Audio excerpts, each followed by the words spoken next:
Assalamualaikum warahmatullahi wabarakatuh. Selamat datang di mata pelajaran fikih kelas 10 Madrasah Aliyah. Sebelum kita mulai, perkenalkan dulu, nama saya Selamat Masrudin, alamat Kempong, Desa Bututi, Kecamatan Karanganyar. Untuk bisa pertemanan, kalian bisa mengikuti FB saya atau berteman dengan FB saya ataupun IG saya yang sudah tertera dalam tayangan video. Ya, selanjutnya langsung saja kita masuk ke bab 1, yaitu fikih dan perkembangannya. Pada bab ini yang kita bahas adalah yang pertama, konsep fikih dalam Islam, ruang lingkup fikih, periodisasi perkembangan ilmu fikih.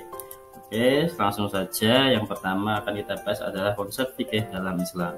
Kata fikih adalah bentukan dari kata fikhun yang secara bahasa berarti pemahaman yang mendalam, yang menghendaki pengerahan potensi akal. Sedangkan berikut ini perlu dilihat beberapa definisi fikih yang dikemukakan oleh ulama usul fikih sebagai berikut. Yang pertama, ilmu yang mempunyai tema pokok dengan kaidah dan prinsip tertentu. Yang kedua, ilmu tentang hukum syariah yang berkaitan dengan perbuatan manusia, baik dalam bentuk perintah atau wajib, larangan atau haram, pilihan atau mubah, anjuran untuk melakukan atau sunnah, maupun anjuran agar menghindarinya atau makruh, yang didasarkan pada sumber-sumber syariah, bukan akal atau perasaan. Yang ketiga, ilmu tentang hukum syariah yang berkaitan dengan ibadah dan muamalah.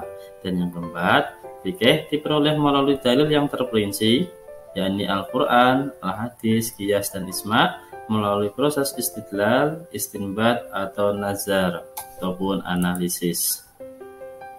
Adapun ulama fikih sendiri mendefinisikan fikih sebagai sekumpulan hukum amaliyah yang akan dikerjakan, yang disyariatkan dalam Islam.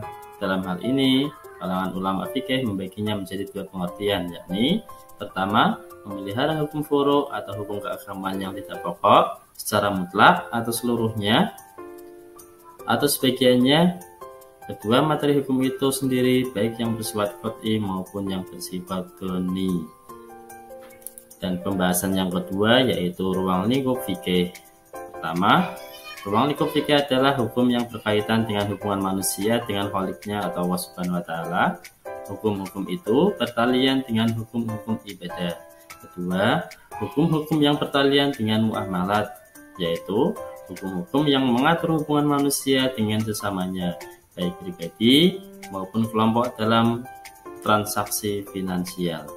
Ketiga, hukum-hukum munakahah atau pernikahan. Ini sering juga disebut dengan hukum kekeluargaan atau al-ahwal asyasiyah. Hukum ini mengatur manusia dalam keluarga, baik awal pembentukannya sampai pada akhirnya.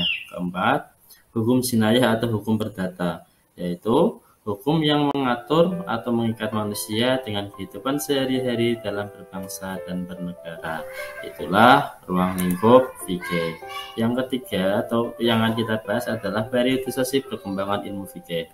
Menurut Syekh Abdul Wahab Khalaf, lahir atau wafat pada tahun 1357 Hijriah, perkembangan tarikh al-Tasyri atau fikih Islam terbagi menjadi 4 periode, yakni periode Rasulullah, periode sahabat, periode tadwin, dan periode taklid.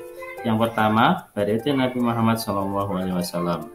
Pada periode ini terbagi menjadi dua periode, yaitu periode Makkah dan periode Madinah. Yang kedua, periode sahabat.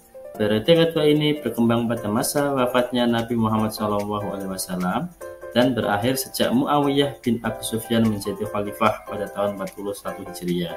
Dan yang ketiga, periode tadwin. Pada masa ini, pada lahir para tokoh dalam istinbat dan perundang-undangan Islam. Masa ini disebut masa kemasan Islam yang ditandai dengan berkembangnya ilmu pengetahuan yang pengaruhnya dapat dirasakan hingga sekarang. Pada masa ini muncul pula mazhab-mazhab fikih yang banyak mempengaruhi perkembangan hukum Islam. Dan pada masa ini, mazhab fikih itu adalah yang pertama mazhab Abu Hanifah atau mazhab Hanafiyah, yang kedua mazhab Imam Malik atau mazhab Malikiyah, yang ketiga mazhab Imam Syafi'i atau Syafi'iyah, dan yang keempat mazhab Ibnu Hambal atau mazhab Hambaliyah. Dan yang keempat adalah periode taklid. Yang dimaksud dengan masa taklid adalah masa ketika semangat atau himmah para ulama untuk melakukan ijtihad mutlak mulai melemah dan mereka kembali pada dasar tasydih yang asasi dalam pengistinbatan hukum dari nas Al-Quran dan As-Sunnah.